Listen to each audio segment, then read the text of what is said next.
someone called the Coastguard saying that it was concerning that I was out in those conditions. Good morning, welcome back to the channel and welcome to a cancelled national competition. Today, I'm down here in Devon. I'd booked the weekend down here for this competition anyway, but it's been cancelled due to weather, but I'm here, so I'm going to get in. Anyway, it doesn't look that great. This is me all packed up, ready to go. I just have to put these straps on and I can walk with this whole lot, which is all my kit.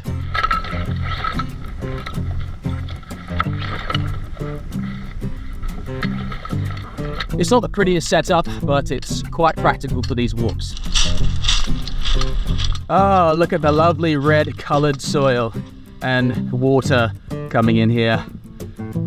It looks alright out there, it looks a bit cleaner, but on this shoreline is absolutely filthy.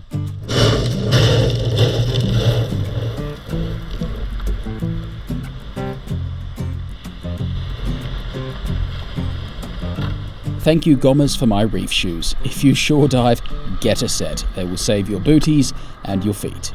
I was quite nervous about dropping a fin in water this colour. I saw my mate Ross lose one at a European Championship in a similar fashion. One at a time and steady does it.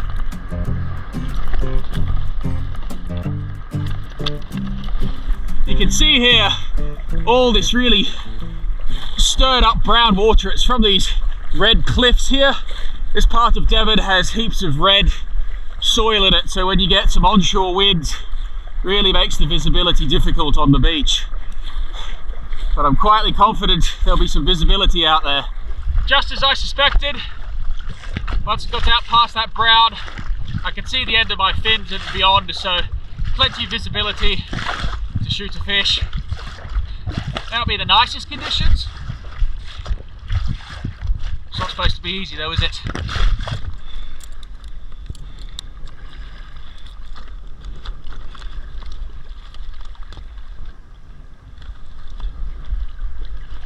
There we go.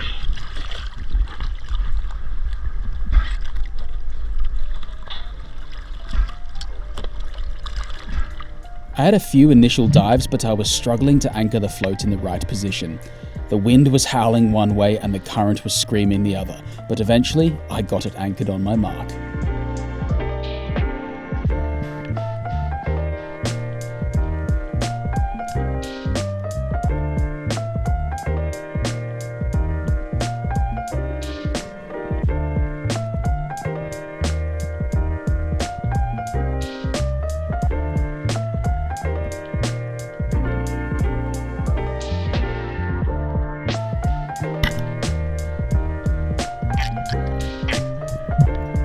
This is what I was after, a beautiful bass with a clean kill. It took me a few goes to anchor the float in the right spot because the tide is going against the wind, so the float sort of sits in a weird position. But I knew that one of the spots that I'd marked a couple of weeks ago should have fish on it. When I finally got to it, loads of bass around, just picked out an average size fish, 52 centimeters, so a really nice meal here. Might see if I could pick up one more and have a look at some other spots. Initially through the gloom, I thought I was landing on a monster bass, but it was just this conger eel. You'll find loads of them in this area if you start looking in holes.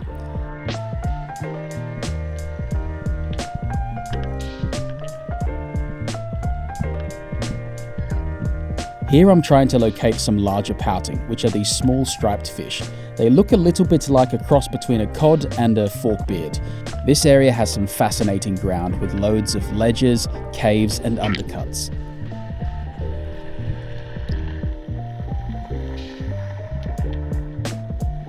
I move along the reef to check out some more areas to find pouting, and it was clear there was a few friendly fish in the vicinity.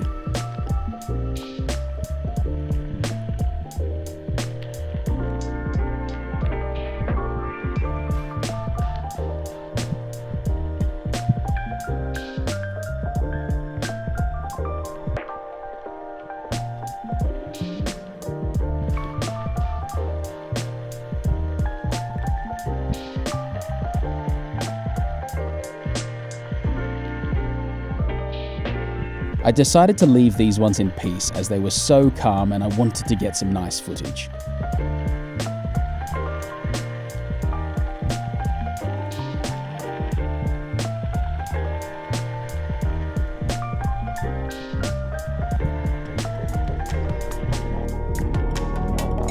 Moving on to another place I had marked on my previous scouting mission, I saw bass before I even got to the bottom. This was a good sign.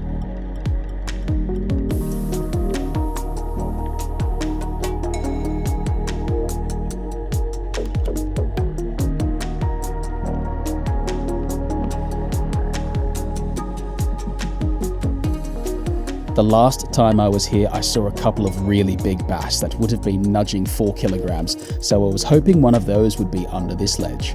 I channeled my inner Kevin Daly and tried not to spook anything. That one on the right is surely bigger than the one I'm lining up on, but I don't want to risk spooking the whole lot by moving my gun too fast.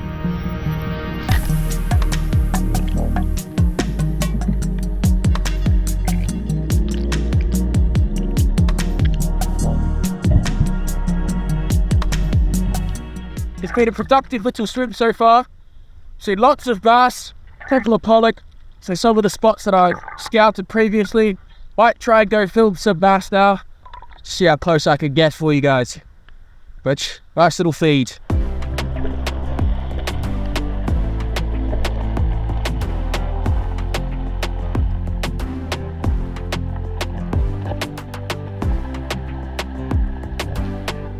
This pollock was nice and friendly coming right into the camera. With that coloration, they blend in so well to the kelp.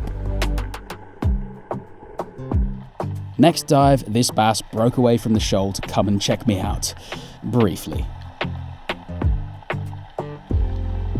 I filmed this awesome shoal the last time I was here.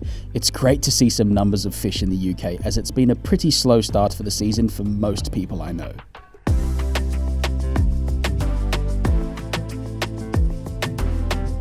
Well, I think that's enough for me. Going to head in now. We've got 2 nice fish and some good intel for competition day. Still seeing the fish that I scouted a couple of weeks ago, so that's good. Hopefully, fingers crossed, they're there on competition day. Interesting little interaction then. Someone called the Coastguard and they came and met us on the beach there, saying that it was concerning that I was out in those conditions. I mean, it's not the friendliest, but there was fish out there, so I'll take dirty water full of fish as opposed to clean water with no fish any day. Back in the kitchen soon. This smaller sea bass we're going to cook over this charcoal grill that has been left at our property since we moved in. Never used it. It looks really janky, but I'm sure it will work.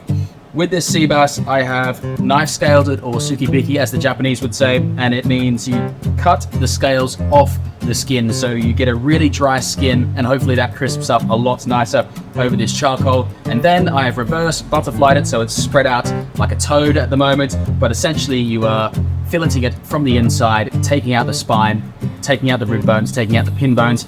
So all this here is just beautiful meat. Let's throw it on the grill. All I'm going to do with this fish is give it some olive oil all over on the skin. Hopefully that's going to crisp it up a lot more. Over the face, over the fins, over the tail, like so. And then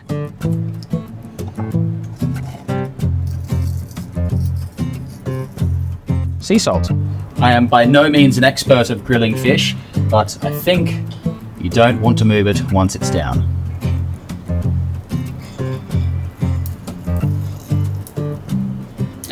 On the flesh side, I'm just going to brush it with a mixture of lemon, juice, oregano, and olive oil.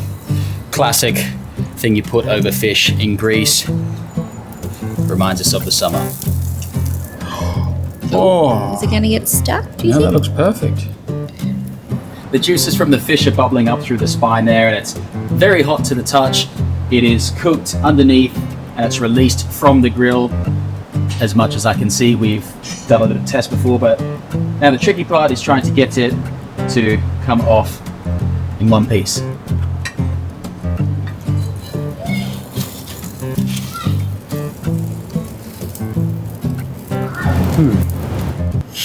Now what? Do you think you can put the camera down? With a little bit of teamwork, we managed to put this plate on top of the flesh side and then flip it up. That way, didn't film it because it was a very tricky situation, but I'm absolutely stoked with the result of this. You can see the skin is blistered and it's crunchy, you can hear it. Absolutely beautiful. Can't wait to tuck into this. Little hint of lemon.